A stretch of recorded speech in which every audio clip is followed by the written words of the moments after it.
ಆತ್ಮೀಯ ವಿದ್ಯಾರ್ಥಿಗಳೇ, ಭಾರತದಲ್ಲಿರುವ ಒಟ್ಟು ರಾಜ್ಯಗಳ ಸಂಖ್ಯೆ ಎಷ್ಟು ಎನ್ನುವ ಪ್ರಶ್ನೆ ಕೇಳಿದಾಗ ನಿಮಗೆ ಗೊತ್ತೇ ಇದೆ ಉತ್ತರ. ಒಟ್ಟು 26 ರಾಜ್ಯಗಳ ಸಂಖ್ಯೆ ಅಂತೇಳಿ.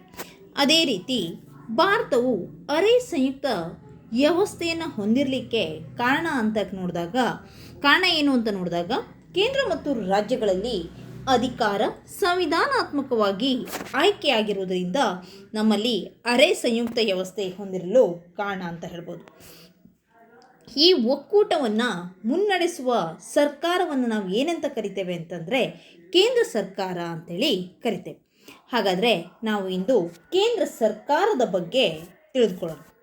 ಹಾಗಾದರೆ ಈ ಪಾಠದಲ್ಲಿ ಏನೇನು ನೋಡ್ತೇವೆ ಅಂತಂದರೆ ಸಂಸತ್ತಿನ ರಚನೆ, ಅಧಿಕಾರ, ಕಾರ್ಯಗಳ ಕುರಿತು ಅರ್ಥ ಮಾಡ್ತೇವೆ. ಹಾಗಾದರೆ ಭಾರತದಲ್ಲಿ ಏಕತೆ ದೃಷ್ಟಿಯಿಂದ ಕೇಂದ್ರ ಸರ್ಕಾರ ಹೆಚ್ಚು ಅಧಿಕಾರವನ್ನು ಹೊಂದಿದೆ ಅಂತ ಹೇಳ್ಬೋದು. ಈ ಅಧಿಕಾರವನ್ನು 3 ಅಂಗಗಳ ಮೂಲಕ ನೋಡ್ತೇವೆ. ಯಾವ್ಯಾವ ಅಂಗ ಅಂತಂದರೆ ಶಾಸಕಾಂಗ, ಕಾರ್ಯಾಂಗ, ನ್ಯಾಯಾಂಗ ಮೂಲಕ 3 ಅಂಗಗಳ ಮೂಲಕ ನೋಡ್ತೇವೆ. ಕೇಂದ್ರ ಶಾಸಕಾಂಗ ಭಾರತವು ಏನಾಗಿದೆ ಅಂದರೆ ಸಂಸದೀಯ ಮಾದರಿ ಸರ್ಕಾರವನ್ನು ಹೊಂದಿದೆ ಅಂತಲೇ ಹೇಳ್ಬೋದು. ನಮಗಿಲ್ಲಿ ರಾಷ್ಟ್ರಪತಿ ಮತ್ತು ಪ್ರಧಾನಮಂತ್ರಿಯ ಚಿತ್ರವನ್ನು ಸಹ ನಾವಿಲ್ಲಿ ನೋಡ್ಬೋದಾಗಿದೆ. ಭಾರತವು ಸಂಸದೀಯ ಮಾದರಿ ಸರ್ಕಾರವನ್ನು ಹೊಂದಿರೋದ್ರಿಂದ ಶಾಸಕಾಂಗವನ್ನು ನಾವು ಏನಂತ ಕರಿತೇವೆ ಅಂತಂದರೆ ಸಂಸತ್ತು ಅಂತೇಳಿ ಸಹ ಕರಿತೇವೆ. 79ನೇ ವಿಧಿ ಸಂಸತ್ತಿನ ರಚನೆ ಬಗ್ಗೆ ತಿಳಿಸಿದರೆ ಸಂಸತ್ತು ದ್ವಿಸದನ ಶಾಸಕಾಂಗ ಹೊಂದಿದೆ ಅಂತಲೇ ಹೇಳ್ಬೋದು. ನಮ್ಮಲ್ಲಿ ಕೇಂದ್ರ ಶಾಸಕಾಂಗ ಅಂತ ಹೇಳಿದ್ವಿ ಅಲ್ವಾ. ಹಾಗಾದರೆ ಕೇಂದ್ರ ಶಾಸಕಾಂಗದಲ್ಲಿ ನಾವು 2 ವಿಧವನ್ನು ನೋಡ್ತೇವೆ, ಮೇಲ್ಮನೆ ಮತ್ತೊಂದು ಕೆಳಮನೆ. ಮೇಲ್ಮನೆ ಅಂತಂದರೆ ರಾಜ್ಯಸಭೆ, ಕೆಳಮನೆ ಅಂತಂದರೆ ಲೋಕಸಭೆ. ಇದರಲ್ಲಿ ಎಷ್ಟು ಜನ ಸದಸ್ಯರಿರ್ತಾರಂದರೆ 250 ಸದಸ್ಯರು ರಾಜ್ಯಸಭೆಯಲ್ಲಿ, ಲೋಕಸಭೆಯಲ್ಲಿ 545 ಸದಸ್ಯರು ಇರ್ತಾರೆ. ಇಲ್ಲಿ 238 ಸದಸ್ಯರು ಏನಾಗಿರ್ತಾರಂದರೆ ಮತ ಚಲಾಯಿಸೋದ್ರ ಮೂಲಕ ಆಯ್ಕೆ ಆದರೆ 12 ಜನ ಸದಸ್ಯರನ್ನು ರಾಷ್ಟ್ರಪತಿ ಆಯ್ಕೆ ಮಾಡ್ತಾರೆ. ಲೋಕಸಭೆಯಲ್ಲಿ 543 ಸದಸ್ಯರನ್ನು ಮತ ಚಲಾಯಿಸೋದ್ರ ಮೂಲಕ ಆಯ್ಕೆ ಆದರೆ 2 ಜನ ಸದಸ್ಯರನ್ನು ರಾಷ್ಟ್ರಪತಿ ಆಯ್ಕೆ ಮಾಡ್ತಾರೆ. ಈಗ ನಾವು ಮೇಲ್ಮನೆಯಾದಂತಹ ರಾಜ್ಯಸಭೆಯ ಬಗ್ಗೆ ನೋಡೋಣ. ಒಟ್ಟು ಸದಸ್ಯರ ಸಂಖ್ಯೆ ಗೊತ್ತೇ ಇದೆ ಈಗ ನಮಗೆ 250 ಸದಸ್ಯರು. ಇಲ್ಲಿ ರಾಜ್ಯಸಭೆಯ ಚಿತ್ರವನ್ನು ಸಹ ನೋಡಿ. 238 ಸದಸ್ಯರು ರಾಜ್ಯ ಮತ್ತು ಕೇಂದ್ರಾಡಳಿತ ಸದಸ್ಯರಿಂದ ಆಯ್ಕೆಯಾಗುತ್ತಾರೆ. 12 ಸದಸ್ಯರು ಸಾಹಿತ್ಯ, ಕಲೆ, ವಿಜ್ಞಾನ, ಸಮಾಜ ಸೇವೆ ಮೂಲಕ ನೇಮಕ ಮಾಡಲಾಗ್ತದೆ. ಹಾಗಾದರೆ ಅಲ್ಲಿಯ ರಚನೆ, ಮೇಲ್ಮನೆ ರಾಜ್ಯಸಭೆಯ ರಚನೆ ಯಾವ ರೀತಿಯಲ್ಲಿರ್ತದೆ ನೋಡಿದಾಗ ರಾಜ್ಯಸಭೆಯು ಕಾಯಂ ಸದನ ಅಂತ ಕರಿತೇವೆ. ಲೋಕಸಭೆಯಂತೆ ಅದನ್ನು ವಿಸರ್ಜಿಸಲಿಕ್ಕಾಗೋದಿಲ್ಲ. ಸದಸ್ಯರ ಅಧಿಕಾರಾವಧಿ 6 ವರ್ಷಗಳಾಗಿರ್ತದೆ. ಪ್ರತಿ 2 ವರ್ಷಕ್ಕೊಮ್ಮೆ 1/3 ಭಾಗದಷ್ಟು ಸದಸ್ಯರು ನಿವೃತ್ತರಾಗ್ತಾರೆ. ಅಷ್ಟೇ ಸದಸ್ಯರು ಆಯ್ಕೆಯನ್ನು ಸಹ ಹೊಂದ್ತಾರೆ. ಹಾಗಾದರೆ ರಾಜ್ಯಸಭಾ ಸದಸ್ಯರ ಅರ್ಹತೆ ಏನು ಅಂತ ನೋಡಿದಾಗ ಭಾರತದ ಪ್ರಜೆಯಾಗಿರಬೇಕು, 30 ವರ್ಷವಾಗಿರಬೇಕು, ನ್ಯಾಯಾಂಗ ಬಂಧನಕ್ಕೆ ಗುರಿಯಾಗಿರಬಾರ್ದು, ಮತಿ ಭ್ರಮಣೆಯಾಗಿರಬಾರ್ದು. ಇಲ್ಲಿ ಉಪರಾಷ್ಟ್ರಪತಿಗಳು ಇದರ ಅಧ್ಯಕ್ಷರಾಗಿ ಸಹ ಇರ್ತಾರೆ.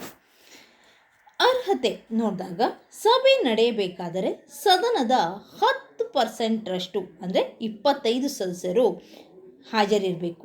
ಅಧಿವೇಶನಕ್ಕೂ ಮತ್ತೊಂದು ಅಧಿವೇಶನಕ್ಕೂ ಗರಿಷ್ಠ ಅಂತರ ಎಷ್ಟಿರಬೇಕಂದ್ರೆ 6 ತಿಂಗಳ ಅಂತರ ಇರಬಾರ್ದು. ನೆಕ್ಸ್ಟ್ ಕೆಳಮನೆಯಾದಂತಹ ಲೋಕಸಭೆಯ ರಚನೆ ಬಗ್ಗೆ ನೋಡೋಣ. ಇದನ್ನು ನಾವು ಏನಂತ ಕರಿತೇವೆ ಅಂದರೆ ಜನತಾ ಸದನ ಅಂತ ಕರಿತೇವೆ. 545 ಸದಸ್ಯರು. ಇಲ್ಲಿ 543 ಸದಸ್ಯರು ಜನರಿಂದ ಆಯ್ಕೆ ಆಗ್ತಾರೆ. 2 ಆಂಗ್ಲೋ ಇಂಡಿಯನ್ನರ ನಾಮಕರಣ ರಾಷ್ಟ್ರಪತಿಗಳು ನೇಮಕ ಮಾಡ್ತಾರೆ.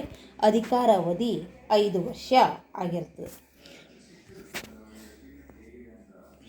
ಹಾಗಾದರೆ ಈ ಸದಸ್ಯರ ಅರ್ಹತೆಗಳೇನು ಅಂತ ನೋಡಿದಾಗ ಭಾರತದ ಪ್ರಜೆಯಾಗಿರಬೇಕು, 25 ವರ್ಷ ಆಗಿರಬೇಕು, ಸರ್ಕಾರದ ಯಾವುದೇ ಹುದ್ದೆಯಲ್ಲಿರಬಾರ್ದು, ಮಾನಸಿಕ ಸ್ವಾಸ್ಥ್ಯ ಕಳೆದುಕೊಂಡಿರಬಾರದು, ನ್ಯಾಯಾಲಯದಿಂದ ಶಿಕ್ಷೆಗೆ ಗುರಿಯಾಗಿರಬಾರದು, ಸಂಸತ್ತು ನಿಗದಿಪಡಿಸಿದ ಅರ್ಹತೆಯನ್ನು ಹೊಂದಿರಬೇಕು. ಹಾಗಾದರೆ ಸಭಾಧ್ಯಕ್ಷರು ಏನು ಕೆಲಸ ನೋಡಿ. ಇಲ್ಲಿ ಸಭಾಧ್ಯಕ್ಷರು ಯಾರು? ಓಂ ಬಿರ್ಲಾ. ಲೋಕಸಭಾ ಸದಸ್ಯರಲ್ಲಿ ಒಬ್ಬರನ್ನು ನಾವೇನು ಮಾಡ್ತೇವೆ ಸಭಾಧ್ಯಕ್ಷರನ್ನಾಗಿ ಮಾಡ್ತಾರೆ. ಅದಕ್ಕೆ ನಾವು ಮತ್ತೊಂದು ಹೆಸರು ಕರಿತೀವಿ, ಏನು, ಸ್ಪೀಕರ್ ಅಂತೇಳಿ ಸಹ ಕರಿತೇವೆ. ಮತ್ತೊಬ್ಬರನ್ನು ಉಪಸಭಾಧ್ಯಕ್ಷರನ್ನಾಗಿ ಮಾಡ್ತೇವೆ, ಅವ್ರಿಗೆ ಏನಂತ ಕರಿತಾರೆ, ಡೆಪ್ಯೂಟಿ ಸ್ಪೀಕರ್ ಅಂತೇಳಿ ಸಹ ನಾವು ಅವರನ್ನು ಕರಿತೇವೆ.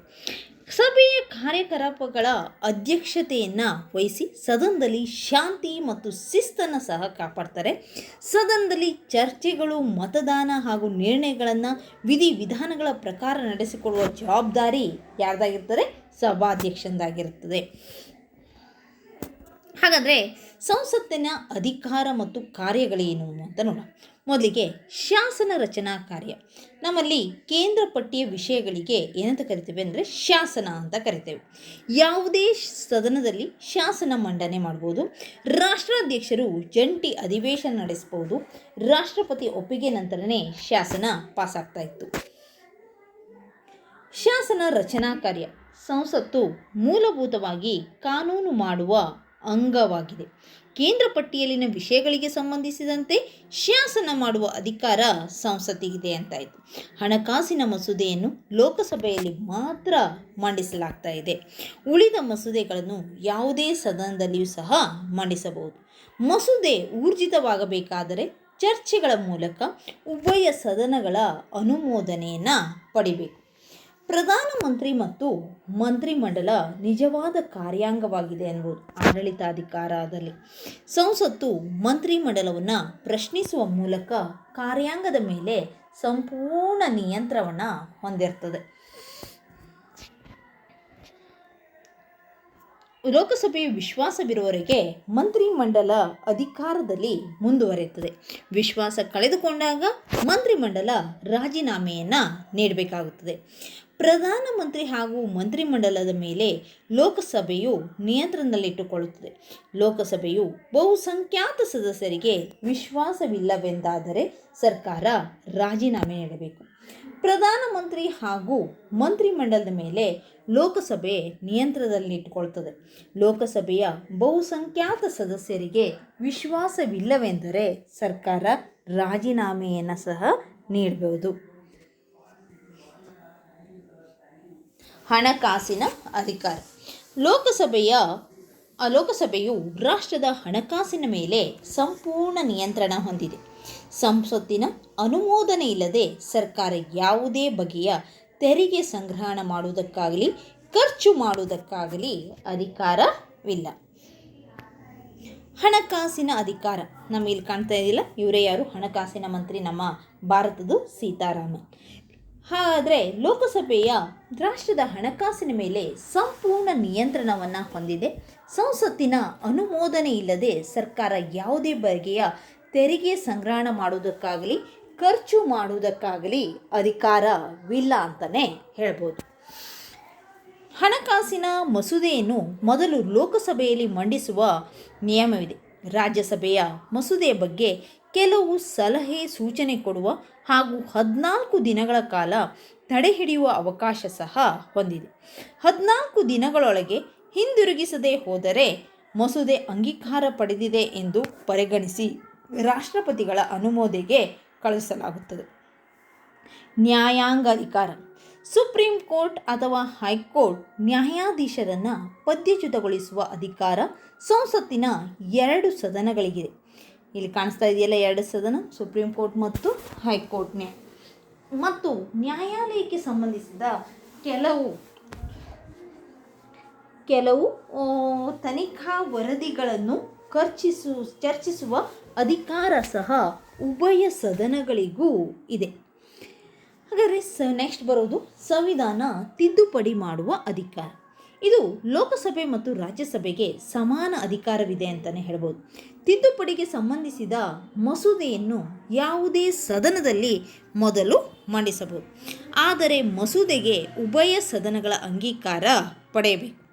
ಕೆಲವು ಸಂವಿಧಾನ ತಿದ್ದುಪಡಿಗೆ ರಾಜ್ಯಗಳ ವಿಧಾನಸಭೆಗಳ ಸಹಮತವು ಅವಶ್ಯಕವಾಗಿರುತ್ತದೆ. ಸರ್ವೋಚ್ಚ ಮತ್ತು ಉಚ್ಚ ನ್ಯಾಯಾಲಯದ ಅಧಿಕಾರ ಮತ್ತು ಇತರ ವ್ಯಾಪ್ತಿಯ ಬಗ್ಗೆ ಕಾನೂನು ರೂಪಿಸುವುದು, ಇದು ಇತರೆ ಅಧಿಕಾರ ಕಾರ್ಯದಲ್ಲಿ ಬರುವಂಥದ್ದು. 2 ಅಥವಾ ಅದಕ್ಕಿಂತ ಹೆಚ್ಚು ರಾಜ್ಯಗಳಿಗೆ ಒಂದೇ ಉಚ್ಚ ನ್ಯಾಯಾಲಯದ ಸ್ಥಾಪನೆ ಅಧಿಕಾರ ಇರ್ತದೆ.